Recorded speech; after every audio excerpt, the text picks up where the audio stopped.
औज़ुबिल्लाहिमिनश्शैतानिर्रजीम बिस्मिल्लाहिर्रहमानिर्रहीम। आज की हमारी ये वीडियो इंतहाई अहमियत की हामिल है और फिलॉसफी, जर्नल फिलॉसफी को जो हमने शुरू किया है, ये उसकी आज दूसरी वीडियो है। इस लेक्चर में, इस वीडियो में हम फिलॉसफी की 3 ब्रांचेस, इसकी 3 वादियां जिनकी फलसफा सैर करता है, वो सिर्फ इन्हीं 3 वादियों में से ही सैर करता है और कोई वादी नहीं जिसमें से फलसफे का गुजर हो। और आज इन 3 ब्रांचेस को, इन 3 वादियों को, इन 3 पैराडाइम्स को और इन 3 तर्ज फिक्र्स को, वे ऑफ थिंकिंग को, वे ऑफ लिविंग को, way of perceiving things, world as a universe. तो इसमें सबसे पहले आप अपने जहन में एक ट्राइएंगल तकून को जहन में रखें। ट्राइएंगल तकून के 3 कोने होते हैं। तो आज हम ट्राइएंगल के इन्हीं 3 कोनों के बारे में बात करेंगे, जिसके एक कोने पे सबसे पहले एपिस्टेमोलॉजी आती है। एपिस्टेमोलॉजी को अगर हम आम लफ्जों में बयान करें तो इसका मतलब ये है कि थ्योरी ऑफ नॉलेज क्या है। ये उस सवाल का जवाब है, जवाब देने की कोशिश करता है कि इल्म क्या है, हकीकत क्या है, और इसके अलावा कि हम चीजों को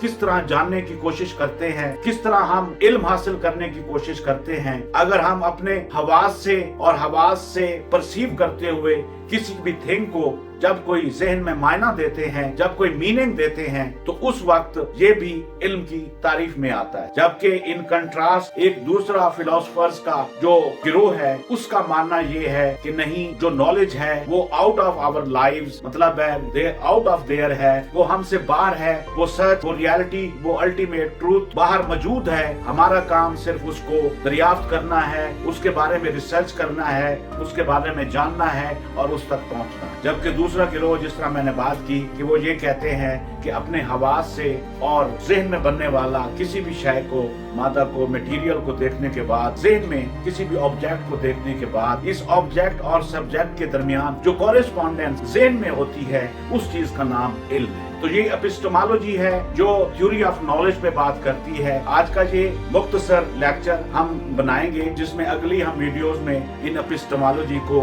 मजीद वजाहत के साथ देखेंगे, क्योंकि आज हमने इन तीनों बातों का जिक्र करना है। तो इसमें पहली चीज जो है वो एपिस्टेमोलॉजी है, और एपिस्टेमोलॉजी के बड़े सवाल यही हैं कि हाउ डू वी नो। इसमें नो जो है KNOW वाला नो है, जिसका मतलब जानना है। And what is our claim, और हम किस तरह किस चीज को जानते हैं, किस तरह किसी चीज को जानने का नाम इल्म है, और किस तरह किसी चीज को ना जानने का नाम इल्म नहीं है, जहालत। तो एपिस्टेमोलॉजी के बाद दूसरा अहम इसकी वादी, जिसकी फलसफा सैर करता है, और इंसान की 10 लाख साल तारीख, और इस 10 लाख साल में से 3000 साल की तारीख की जो दस्तावेजी तारीख सबूत के साथ हमारे पास मौजूद है, अगर उसका मुताला करें तो दूसरा बड़ा सवाल और दूसरी बड़ी वादी जिसकी फलसफा सैर करता है वो अंटालॉजी। अंटालॉजी को अगर हम मुख्तसर लफ्जों में बयान करें तो ये एग्जिस्टेंस की बात करती है। इसका सबसे बड़ा सवाल ये है कि वजूद क्या है, what is the nature of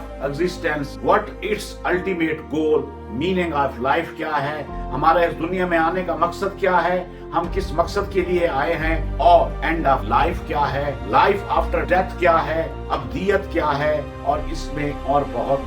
बड़े सवालों को भी देखा जाता है। तो इसके बाद इसकी तीसरी जो वादी है वो एक्सियोलॉजी है, जिसको तीसरा, जिसको मैं तकून में ट्राइएंगल की जो बात कर रहा था, तो उसमें पहले ट्राइएंगल के एक कोने पर एपिस्टेमोलॉजी है, दूसरे कोने पर साथ अंटालॉजी है, जिसको फलसफा देखता है, और जो ब्रांच ऑफ फिलॉसफी है, और तीसरी सबसे बड़ी ब्रांच ऑफ फिलॉसफी जो है वो एक्सियोलॉजी है, जो आखिरी लाइन होती है ट्राइकून की। एक्सियोलॉजी एस्थेटिक के बारे में बात करती है, ये देखती है कि अच्छा क्या है, what is good and what is bad, और मोरालिटी क्या है, मॉरल क्या है, इमोरल क्या है, हुस्न क्या है, बदसूरती क्या है, और ये एक्सियोलॉजी का मजमून, ये एक्सियोलॉजी का सब्जेक्ट है। तो आइंदा हम अपनी आने वाले वीडियो में इन एपिस्टेमोलॉजी और अंटालॉजी और एक्सियोलॉजी को अलग-अलग वजाहत के साथ भी देखेंगे, और ये इंसान की जिंदगी में किस तरह अहमियत की हामिल हैं कि इनकी समझ बूझ के बाद जब इंसान देखता है कि इल्म क्या है, इल्म की हकीकत क्या है, और वर्ल्ड जिसको हम, ये दुनिया, ये कॉस्मॉस,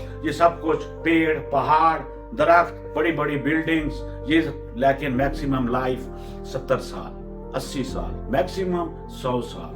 लेकिन इंसान के ये जो काम है, ये اس بات کا تقاضا کرتے ہیں کہ کیا لائف میں کوئی ابدیت ہے، اور اگر ابدیت ہے تو وہ کس فلسفہ اور کس طرز فکر میں اور کس روایت میں موجود ہے۔ تو اسی کے ساتھ ہی آج کا یہ ہمارا ٹاپک ختم ہوا۔ آئندہ ملیں گے۔ اٹھ کہ خورشید کا سامان سفر تازہ کریں، اٹھ کہ خورشید کا سامان سفر تازہ کریں، نفس سوختہ شام و سحر تازہ کریں،